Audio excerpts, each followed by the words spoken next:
Bismillahirrahmanirrahim. Alhamdulillahirabbil alamin. Wa afdhalus salati wa atammut taslim ala sayyidina Muhammadin wa ala alihi wa sahbihi ajma'in. Amma ba'd. Alhamdulillah, pada kesempatan ini kita akan melanjutkan bacaan kitab Mafahim Yajibu an Tusahhah karya As-Sayyid Muhammad bin Alawi Al-Maliki Al-Hasani rahimahullahu ta'ala rahmatan wasi'ah. Dan beliau masih melanjutkan tentang masalah tawassul, dan di sini beliau akan menolak satu pemahaman yang mengatakan bahwasanya tawassul itu hanya khusus pada Rasulullah SAW ketika Rasulullah SAW masih hidup. Jadi kalau tawassul dengan Nabi SAW setelah beliau sudah wafat, itu tidak boleh lagi. Nah, ini yang akan ditolak oleh beliau pemahamannya dan akan diluruskan. Seperti apa? Nah, kita langsung baca kitabnya. Qala al-musannifu syubhatun mardudatun. Syubhat yang tertolak. Fahadhil ahadits wal atharu kulluha tuthbitu tawassula wa tu'ayyiduhu. Seluruh hadis dan asar-asar yang kita sebutkan sebelumnya itu semua menetapkan dan mendukung akan adanya tawassul, akan bolehnya tawassul. Fa in qila inna dzalika khassun bihayatihi sallallahu alaihi wasallam. Kalau ada orang yang mengatakan hal itu hanya berlaku semasa hidupnya Rasulullah sallallahu alaihi wasallam, tawassul hanya boleh dilakukan ketika Nabi sallallahu alaihi wasallam masih hidup. Nah, maka bagaimana menanggapi itu semua? Fal jawabu anna hadha at-takhsis la dalil alaihi. Maka jawabannya adalah pembatasan atau pengkhususan seperti itu tidak memiliki dalil. Mereka mengatakan bahwasanya tawassul hanya khusus ketika Nabi SAW masih hidup. Nah, ini yang enggak ada dalilnya. Khususan wa anna ar-ruha baqiyatun wa hiya allati yakunu biha al-ihsas wal idrak wasyu'ur. Terutama karena ruh itu tetap ada dan dengannya lah terjadi perasaan, kesadaran dan juga penghayatan. Sesuai dengan mazhab Ahlussunnah wal Jamaah yang mengatakan bahwasanya madhabu ahli sunnati wa madhabu ahli sunnati wal jamaati annal mayyita yasma'u wa yuhissu wa yash'uru wa annahu yantafi'u bil khairi wa yafrah. Allah. Dan madhab Ahlussunnah wal Jamaah menyatakan bahwa orang yang telah meninggal dunia itu dapat mendengar, dapat merasakan dan bisa menyadari. Wa annahu yantafi'u bil khairi wa yafrah. Bahkan orang yang sudah meninggal itu bisa mendapatkan kemanfaatan dari kebaikan dan bisa bergembira. Wa yata'azza bisyarri wa yahzan. Serta orang yang sudah meninggal itu merasa tersakiti oleh keburukan dan bisa bersedih. Ya, bisa bersedih. Apakah itu hanya berlaku pada seseorang atau bisa berlaku pada semua orang? Kata beliau, wa hadza binisbati likulli insanin. Dan ini berlaku bagi setiap manusia. Bukan hanya satu orang atau dua orang. Walidha nada Rasulullah walidha nada sallallahu alaihi wasallam ahlal qalib min kuffari Quraisy yawma Badrin faqala ya Utbah ya Syaibah ya Rabi'ah. Ini orang-orang kafir yang meninggal kemudian dimasukkan ke dalam sumur. Nah, di sini Nabi Shallallahu Alaihi Wasallam memanggil penghuni sumur dari kalangan kafir Quraisy itu pada hari perang Badar, dan beliau itu berseru, wahai Utbah, wahai Syaibah, wahai Rabi'ah. Lalu ada yang mendengar Rasulullah SAW memanggil mereka. Akhirnya ini di riwayat yang lain yang mengatakan pada Rasulullah Shallallahu Alaihi Wasallam itu adalah Sayyidina Umar.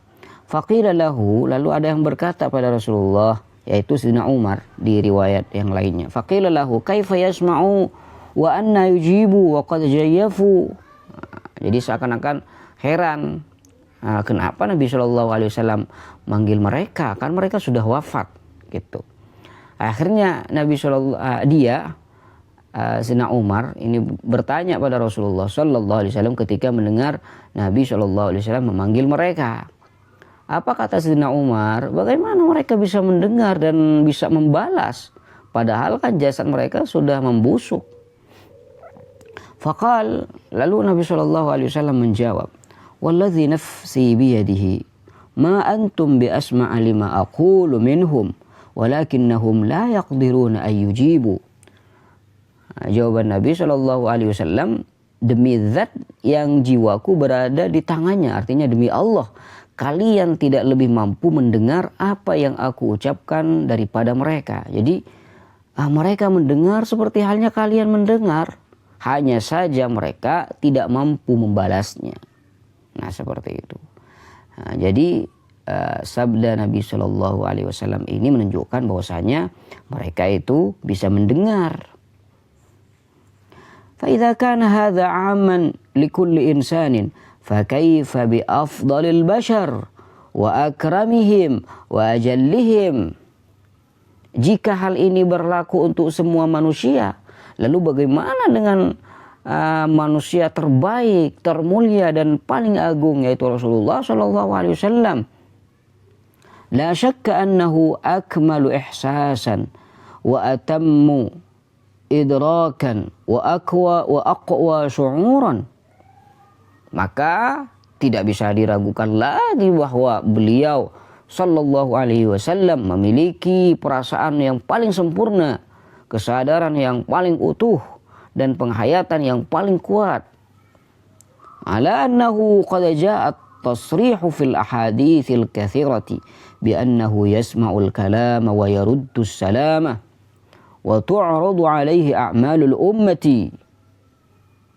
Terlebih lagi telah datang penegasan dalam banyak sekali hadis Nabi Shallallahu Alaihi Wasallam bahwa Nabi Shallallahu Alaihi Wasallam itu mendengar ucapan dan bisa membalas salam. Wa tu'radu alaihi a'malul ummah, dan amal-amal umat ini diperlihatkan kepada Rasulullah Shallallahu Alaihi Wasallam.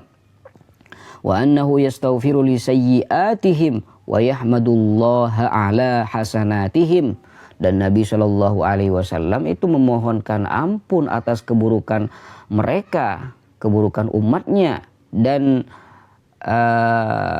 mengucapkan alhamdulillah, memuji Allah Subhanahu wa taala atas kebaikan umatnya, Wa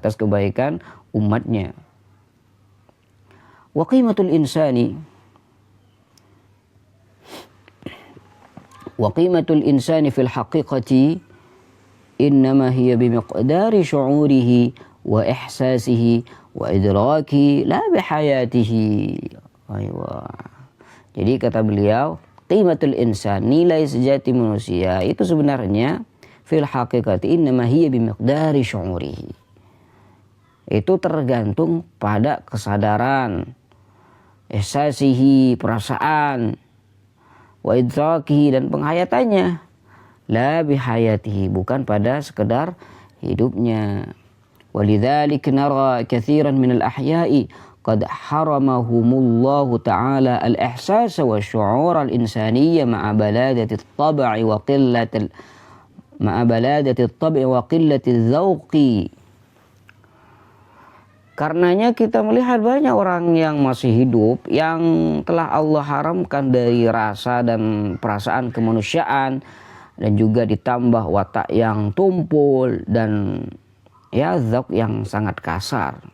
Fahaula'i la yuntafa'u bihim bal hum fi sufufil amwati wal iyadzu billah. Allah, mereka ini tidak bisa memberi manfaat, tidak bisa dimanfaatkan, bahkan termasuk dalam barisan orang-orang yang sudah mati walaupun mereka itu masih hidup.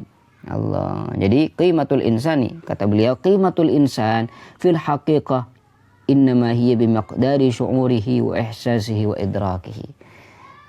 Nilai seorang ya bimiqdari syu'urihi wa ihsasihi wa idrakihi, bukan hanya memandang kalau dia masih hidup. Banyak sekarang ini kita nih belajar, coba kita belajar kebanyakan dari mana? Dari kitab-kitab yang muallifnya rata-rata sudah intaqala ila rahmatillah ya. Dan banyak sekali orang-orang yang sekarang tidak bisa memberikan kita manfaat ya karena kebodohan mereka. Jadi benar apa yang dikatakan syair itu, wal jahilu qabla al-mauti amwat. Orang yang bodoh sebelum meninggal sudah meninggal duluan karena tidak bisa memberikan manfaat. La ilaha illallah. Za'ama ba'dul jahalati anna an-nabiy sallallahu alaihi wasallam la yasma'una wa la yarana wa la yarifuna. Nah, ini sebagian orang-orang bodoh mengklaim, mengatakan bahwasanya Nabi tak mendengar kita, Nabi tak melihat kita, Nabi bahkan tak tahu kita. La ilaha illallah. Ini pemahaman yang seperti apa kalau kayak gini? Wa min haula'il mauta. Subhanallah. Di sini beliau mengatakan mauta, ini orang-orang yang bodoh kayak mereka ini mauta, sudah mati. Min haula'il mauta man za'ama anna an-nabiy sallallahu alaihi wasallam la yasma'u wa la yara wa la ya'rifu 'anna wa la Allah ta'ala lana. La ilaha illallah. Sebagian orang-orang yang bodoh beranggapan bahwa Nabi tidak bisa mendengar, tidak bisa mendengar kita, tidak juga bisa melihat kita, dan tidak bisa mengetahui tentang kita. La ilaha illallah. Wa min haula'il mauta man za'ama anna an-nabiy sallallahu alaihi wasallam la yasma'u wa la yara wa la ya'rifu anna wa la Allah lana, bahkan tidak mendoakan kita. Nah, ini kata ini orang ini luar biasa nih, orang luar biasa dalam kebodohan. Fa ayu jara'atin a'zamu min hadza. Maka keberanian apa yang lebih besar dari ini? Wa ayu jahlin aqbahu min hadza. Dan kebodohan macam apa yang lebih buruk dari ini? Idafatan ila su'il adabi wal intiqasi liqadri nabi sallallahu alaihi wasallam. Selain itu juga ini menunjukkan buruknya adab, akhlak dan penghinaan terhadap derajat Nabi sallallahu alaihi wasallam. Walaqad tadafaratil ahadits wal atharul lati tuthbitu anna al-mayta yasma'u wa yuhissu wa ya'rifu sawa'un akana mu'minan am kafira.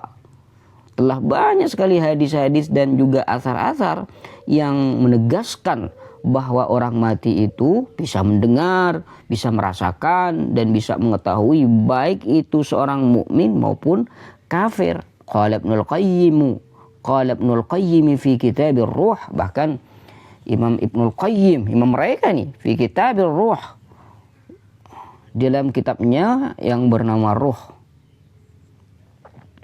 Dulu ketika saya ngaji di Ma'fadilatul Syekh Anas As-Surfawi, bahwasanya beliau berkata, Ibnul Qayyim ini baca, jangan baca kitab-kitabnya Imam Ibnul Qayyim kecuali kitab Ruh. Kata beliau seperti itu. Ya, hakaza. Wassalafu mujmi'una ala hadha wa qad tawataratil atharu anhum. Kata Ibnul Qayyim, wassalafu mujmi'una ala hadha wa qad tawatarat al atharu anhum.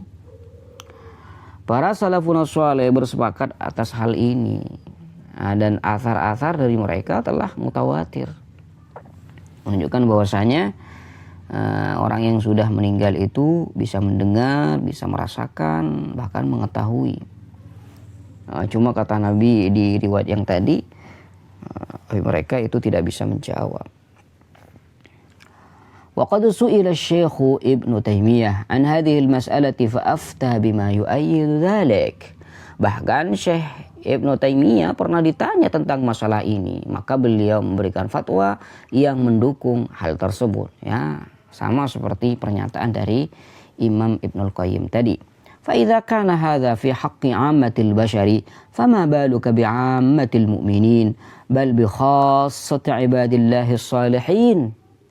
Jika hal ini berlaku untuk manusia secara umum, lalu bagaimana menurutmu terhadap kaum mukminin secara umum, apalagi hamba-hamba Allah yang soleh? Bahkan bi sayyidil awwalin wal akhirin sayyidina Muhammadin sallallahu alaihi wasallam. Lalu bagaimana dengan Nabi Muhammad sallallahu alaihi wasallam? Wa qad fassalna hadhihi al-mas'alata fi mabhathin khassin biha fi kitabina hadha bi'unwani al-hayatul barzakhiyyah hayatun haqiqiyyah wa bi'unwan hayatun khassah bin Nabi sallallahu alaihi wasallam. Dan kami telah menjelaskan masalah ini secara terperinci dalam satu pembahasan khusus dalam kitab ini dengan judulnya nanti Al-Hayatul Barzakhiyah, Hayatun Hakikiyah, dan juga dengan judul Hayatun Khassah bin Nabi sallallahu alaihi wasallam. Berarti beliau akan membahas itu secara terperinci insyaallah taala. Bayanu asma'il mutawassilin min a'immatil muslimin. Bahkan beliau juga di sini akan mencantumkan nama-nama ulama, nama-nama imam-imam yang mereka bertawassul. Bayanu asma'il mutawassilin min a'immatil muslim. Wa nadhkuru huna asma'a ashhari man yaqulu bit tawassul. Ashhar. Iya, ashhar. Wa nadhkuru huna asma'a ashhari man yaqulu bit tawassul. Dan kita di sini akan menyebutkan nama-nama ulama yang paling masyhur yang mana mereka mengatakan akan bolehnya tawassul, au mimman naqala adillatahu min kibaril a'immati wa huffazis sunnah. Atau kita akan menyebutkan orang-orang yang menukil dalil-dalil akan bolehnya tawassul, mana yang mereka adalah kibarul a'immah, imam-imam besar, hafid-hafid hadis Nabi sallallahu alaihi wasallam. Siapa saja mereka? Faminhum al-Imam al-Hafiz Abu Abdullah al-Hakim fi kitabih al-Mustadrak ala sahihain. Di antara mereka adalah al-Imam Hafid Abu Abdullah al-Hakim dalam kitabnya al-Mustadrak ala sahihain. Faqad dzakara haditsa tawassuli Adam bin Nabi sallallahu alaihi wasallam wa sahhahahu.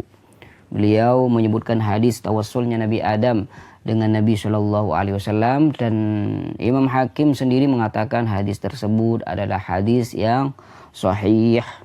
Kemudian yang kedua, wa minhum, di antara mereka adalah al-Imamul Hafiz Abu Bakar al-Baihaqi fi kitabih Dalailin Nubuwah. Di antara mereka ada Imam Al-Hafiz Abu Bakar Al-Baihaqi dalam kitabnya Dalailun Nubuwah. Faqad dzakara haditsa tawassuli Adam wa ghairihi. Maka Imam Baihaqi juga menyebutkan hadis tawassulnya Nabi Adam dan juga yang lainnya. Wa qad iltazama alla yukhrijal mawdu'at. Dan Al-Hafiz Abu Bakar Al-Baihaqi sudah menetapkan dan mewajibkan bahwasanya dirinya tidak akan mentakhrij hadis-hadis yang maudhu, yang palsu. Yang ketiga, wa minhum al-Imam al-Hafiz Jalaluddin As-Suyuti fi kitabih Al-Khasa'is Al-Kubra faqad dzakara hadits tawassul Adam. Di antara mereka ada Imam Al-Hafiz Jalaluddin As-Suyuti dalam kitabnya Al-Khasa'is Al-Kubra, dan beliau menyebutkan hadis tawassulnya Nabi Adam alaihi salatu wassalam. Kemudian yang keempat, wa minhum al-Imam al-Hafiz Abu al-Faraj Ibn al-Jawzi fi kitabih Al-Wafa faqad dzakara al-haditsa ghairahu. Dan juga al-Imam al-Hafiz Abu al-Faraj Ibn al-Jawzi dalam kitabnya Al-Wafa menyebutkan hadis tersebut dan juga yang lainnya. Wa minhum al-Imam al-Hafiz Al-Qadhi Iyad fi kitabih Asy-Syifa fi ta'rif bihuquqil Mustafa. Beliau Al-Hafidh Al-Qadhi Iyad menyebutkan hadis tentang tawassul ini dalam kitabnya Asy-Syifa ta'rif huquqil Mustafa faqad dzakara fi bab ziyarah wa bab fadlin Nabi sallallahu alaihi wasallam katsiran min dzalik, di mana beliau menyebutkannya di bab ziarah dan juga bab fadlin Nabi sallallahu alaihi wasallam. Wa minhum السادس ومنهم الإمام الشيخ نور الدين القاري المعروف بملا علي القاري في شرحه على الشفاء في المواطن السابقة. Dan juga Al-Imam Syekh Nuruddin Al-Qari atau yang dikenal dengan Mulla Ali Al-Qari dalam syarhihi ala Syifa. Jadi kitab Syifa yang dikarang Qadhi Iyad ini disyarih oleh Al-Imam Syekh Nuruddin Al-Qari, dan beliau menyebutkan hadis-hadis ini sesuai dengan apa atau urutan yang ada di dalam kitab Asy-Syifa. Kemudian di antara mereka ada Al-Allamah Ahmad Syihabuddin Al-Khafaji fi syarhihi ala Syifa al-musamma bi Nasimir Riyadh fil Mawatin As-Sabiqah. Juga Al-Imam Ahmad Syihabuddin Al-Khafaji dalam syarahnya ala Syifa yang dinamakan Nasimur Riyadh, tentunya sesuai dengan urutan-urutan pembahasan yang ada di dalam kitab Asy-Syifa. Kemudian yang ke-8 wa minhum al-Imamul Hafiz Al-Qastallani fi kitab Al-Mawahibul Ladunniyah fil Maqsid al-Awwal min al-Kitab. Kemudian juga ada Al-Imam Hafiz Al-Qastallani dalam kitabnya Al-Mawahibul Ladunniyah di maksud yang pertama dalam kitab Al-Mawahib Al-Ladunniyah. Kemudian yang ke-9 wa minhum al-Allamatu Syekh Muhammad Abdul Baqi Az-Zarqani fi syarhihi 'ala al-Mawahib. Kemudian yang ke-10 wa minhum al-Imam Syekhul Islam Abu Zakaria Yahya An-Nawawi fi kitabih Al-Idah. Dalam kitab manasik juga Al-Imam An-Nawawi menyebutkan hadis tersebut, hadis tentang tawassul. Kemudian yang ke-11 wa minhum al-Allamah Ibnu Hajarin Al-Haytami fi hasyiyatihi 'ala al-Idah. Berarti Imam Ibnu Hajar yang punya kitab Tuhfah ini juga punya hasyiyah 'ala al-Idah, dan beliau menyebutkan di situ. Kemudian yang ke-12 wa minhum al-Hafidz Syamsuddin Muhammad ibnul Jazari ad-Dimashqi fi kitabih Uddatul Hisnil Hasin fi fadli adabid du'a. Juga Imam Ibnul Jazari Ad-Dimashqi dalam kitabnya Uddatul Hisnil Hasin ketika beliau menyebutkan fadlu adabid du'a. Yang ke-13 wa minhum al-Allamah al-Imam Muhammad ibn Ali Asy-Syaukani fi kitabih Tuhfatul Dzakirin. Masya Allah, ini insafnya Sayyid Muhammad bin Alawi Al-Maliki Al-Hasani ya. Kalau kita perhatikan ini termasuk insaf, kepercayaan dan bisa dipercaya. Ini Sayyid Muhammad bin Alawi Al-Maliki Al-Hasani. Ya, tentunya kalau beliau hanya menyebutkan nama Al-Allamah Imam Ibnu Hajar Al-Haytami begitu dan tidak menyebutkan di mana, nah, ini saya itu kurang. Jadi agar lebih memperjelas, beliau menyebutkan satu persatu secara detail di bab mana, di kitab apa. Masya Allah, luar biasa. Ini bentuk insaf dari beliau. Kemudian yang ke-14 wa minhum al-Allamah al-Imamul Muhaddis Ali Ibn Abdul Kafi As-Subki fi kitab Shifa'us Saqam fi ziyarati khairil anam. Masya Allah, Imam Ali Ibn Abdul Kafi As-Subki.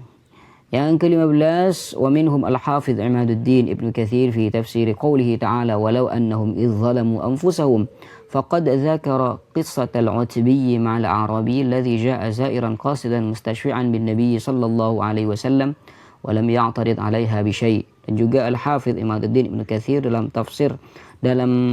kitab tafsirnya ketika menafsirkan firman Allah walau annahum idh zalamu anfusahum, maka di situ Imam Ibnu Katsir menyebutkan ceritanya Utbi bersama dengan orang Arab dusun itu yang telah dibahas sebelumnya ceritanya, di mana beliau itu orang Arabi tersebut datang minta syafa'an, minta doa pada Rasulullah sallallahu alaihi wasallam. Walam ya'tarid 'alaiha bi syai', dan Imam Ibnu Katsir itu tidak menentang pernyataan atau cerita tersebut. Wa dzakara qissata tawassuli Adam bin Nabi sallallahu alaihi wasallam fil bidayati wan nihayah wa lam yahkum bi wadhiha. Kemudian Imam Ibnu Katsir juga menyebutkan cerita tentang tawassulnya Nabi Adam alaihi salatu wasallam dengan Nabi sallallahu alaihi wasallam dalam kitabnya Al-Bidayah wan Nihayah, Dan Imam Ibnu Katsir tidak menghukumi, tidak memutuskan bahwasanya hadis tersebut adalah hadis maudhu, tidak mengatakan seperti itu. Dan juga wa dzakara qissatar rajul alladzi jaa'a ila qabri Nabi sallallahu alaihi wasallam wa tawassala bihi wa qala inna isnadaha sahih. Bahkan Imam Ibnu Katsir juga menyebutkan cerita seorang laki-laki yang datang pada kuburan Nabi sallallahu alaihi wasallam dan kemudian laki-laki tersebut bertawassul dengan Nabi sallallahu alaihi wasallam. Bahkan beliau Imam Ibnu Katsir mengatakan bahwasanya sanad dari cerita ini sangatlah sahih. Thumma wa dzakara anna syi'aral muslimina yaumal yamamah ya Muhammadah. Bahkan juga beliau menyebutkan syiar orang-orang Islam ketika peperangan di Yamamah bersama dengan Musailamah Al-Kadzab itu. Syiar orang-orang Islam muslimin ketika itu ya Muhammadah ya Muhammadah. Kemudian yang ke-16, wa minhum al-Imamul Hafidz Ibnu Hajarin Al-Asqalani, ini yang punya kitab Bulughul Maram ya. Alladzi dzakara qissatar rajul alladzi jaa'a ila qabri Nabi sallallahu alaihi wasallam wa tawassala bihi wa sahhaha sanadaha fi Fathul Bari. Dan juga Imam Al-Hafidz Ibnu Hajar Al-Asqalani yang mana beliau menyebutkan cerita seorang laki-laki yang datang pada kuburan Nabi sallallahu alaihi wasallam dan bertawassul dengan Nabi sallallahu alaihi wasallam. Dan Imam Ibnu Hajar Al-Asqalani sendiri mensahihkan sanad dari cerita tersebut yang beliau sebutkan dalam kitab Fathul Bari ala Sahihil Bukhari. Kemudian yang ke-17, wa minhum al-Imamul Mufassir Abu Abdullah Al-Qurtubi fi tafsir qoulihi ta'ala walau annahum idh zalamu anfusahum. Ini Imam Qurtubi juga menjelaskan tentang tawassul, di mana ini disebutkan di pertemuan sebelumnya ya kalau tidak salah. Iya, Imam Qurtubi juga pernyataannya dinukil oleh beliau al-musannif di bab-bab sebelumnya.